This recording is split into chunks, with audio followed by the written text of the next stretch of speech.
This is Retro Sports Radio. Visit RetroSeasons.com for more sports history.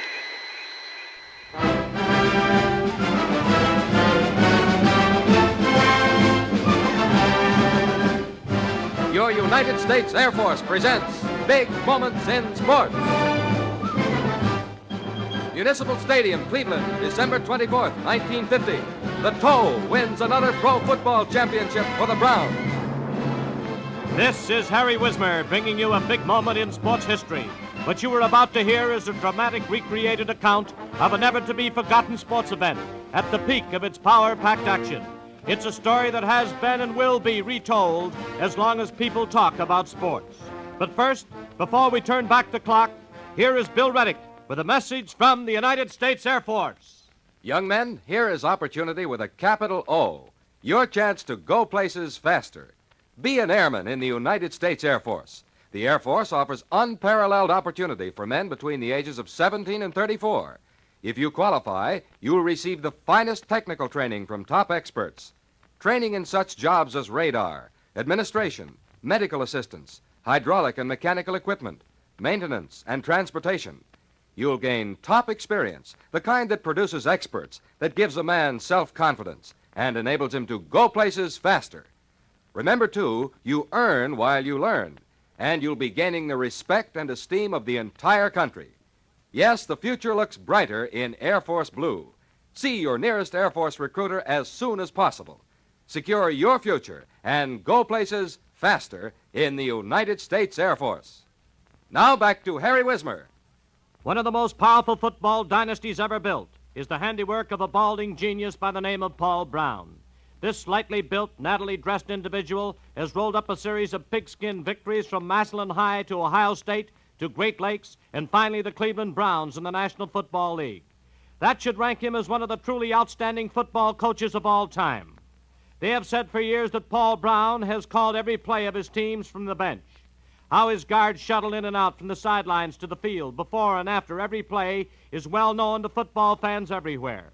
If this is true, Brown can look back to an unbroken string of football championships, the like of which may never be equaled, and feel proud of his results.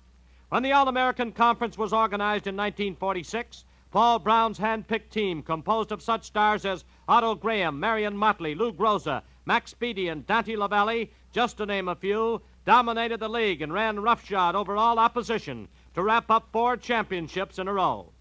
When their conference merged with the National Football League in 1950, the so-called experts figured the honeymoon was over. But the record books will tell you that the Browns never broke stride. In their first year against the toughest kind of competition, they won their division title and then went on to shade the Los Angeles Rams 30-28 to capture their 5th straight championship in one of the most thrilling playoff games ever seen.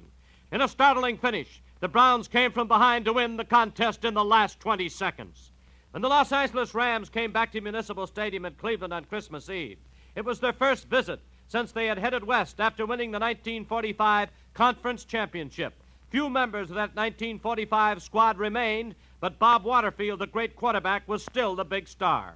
The game was a brilliant passing duel between Waterfield and Otto Graham. This was football at its thrilling best.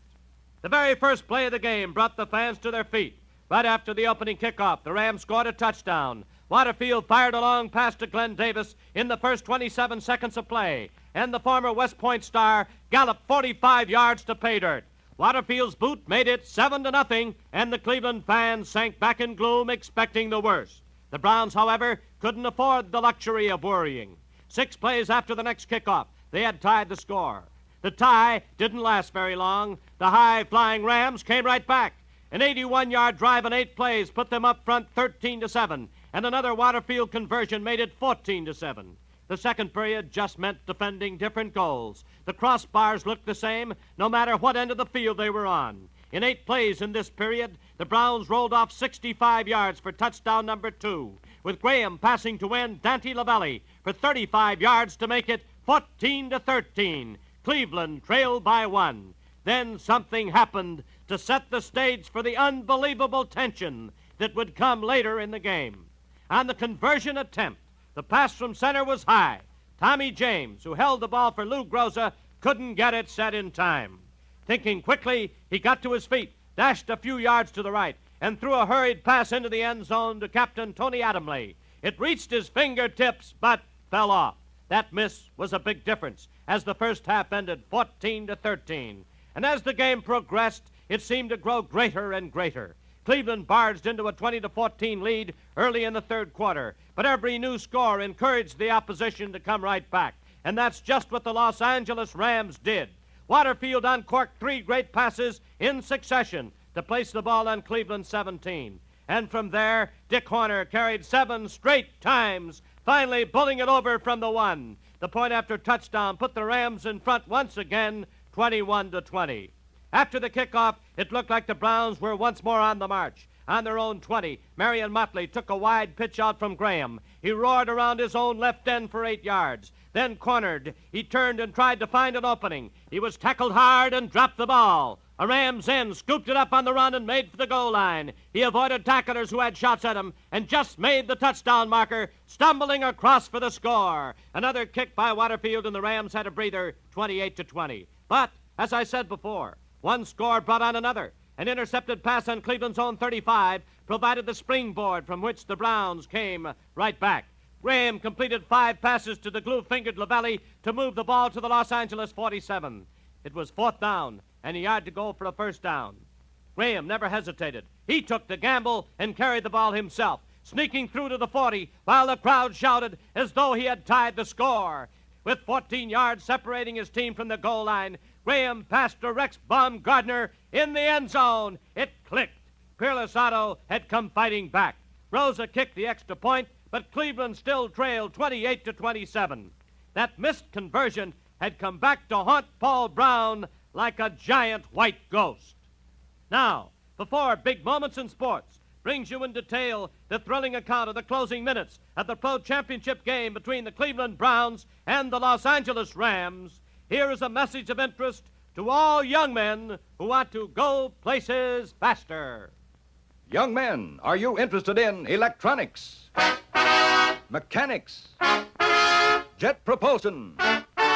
Then be an airman in the United States Air Force.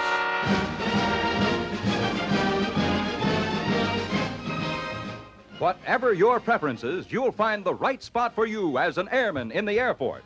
There are over 400 specialized jobs for which you may qualify. As an airman, you're a key man, skilled in technical ability, trained by top experts. As an airman, you earn while you learn.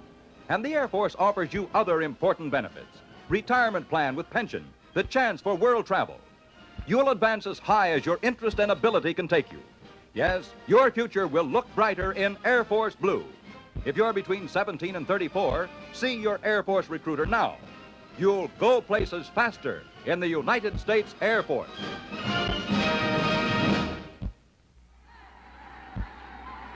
Municipal Stadium, Cleveland, December 24th, 1950. Rams battle Browns for Pro Football title. We're in the closing minutes of this great ball game between the Los Angeles Rams and the Cleveland Browns at Municipal Stadium in Cleveland. Fans, this has been a bitter, hard-fought struggle down there on that frost-bitten field. The temperature is about 7 above zero. It's clear and very cold, and the Rams lead 28-27 with 2 minutes of playing time remaining in the fourth quarter.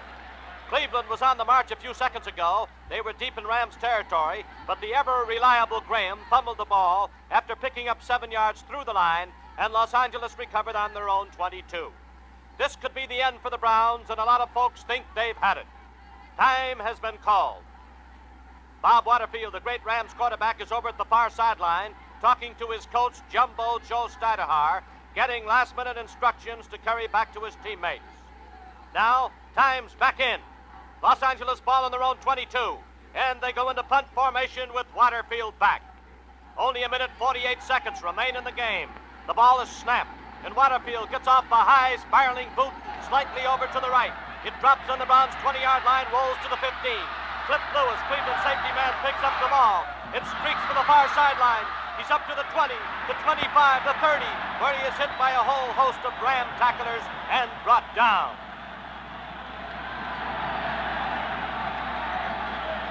It's 1st and 10 for the Browns on their own 30. Can they do it? Time is running out, and that goal line is 70 yards away. With the Browns in their huddle, there's no question in anyone's mind what Graham is going to do. The Browns come out of their huddle with Graham calling signals over the center. A minute and a half left in the game. The ball is taken by Otto, and he fades back to pass. He can't find a receiver. Now he moves into that pocket, and he's going to run with the ball. He's up to the 35, the 40, the 45, before he's hauled down. But it's enough for another first down. 28-27, Rams lead. The Browns out of the huddle quickly. About a minute to play. Graham once again calling signals. Back again to pass. He's looking for a target. Now he lets go toward the far side. And Rex Baumgartner comes out of nowhere, leaps high in the air to put it in, and steps out of bounds to stop the clock.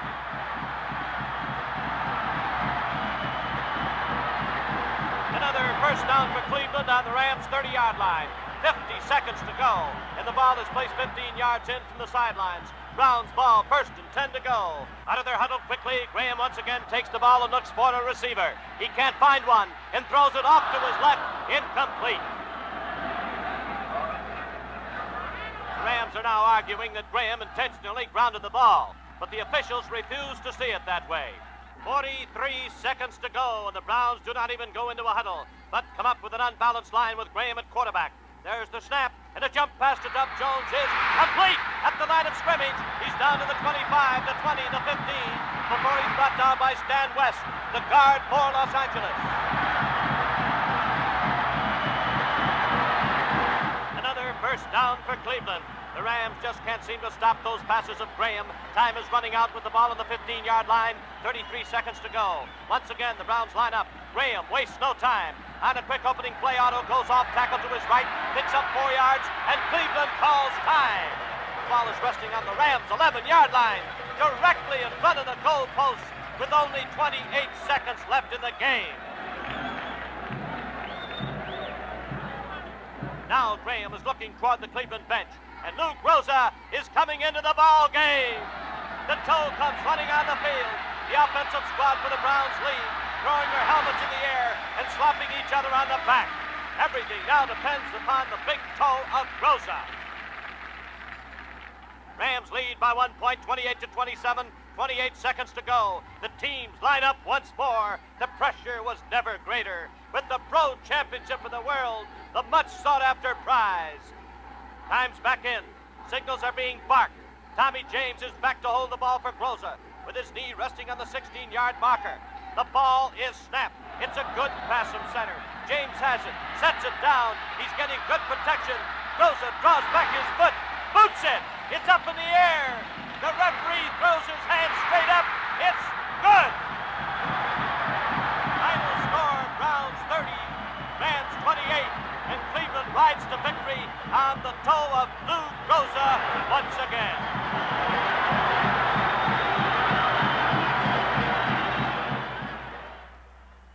It is the opinion of many that as long as Paul Brown is calling the signals from the bench, it is going to take a tremendous effort on the part of the other National Football League teams to keep the Cleveland Browns from maintaining their perfect record of never failing to qualify for a championship game.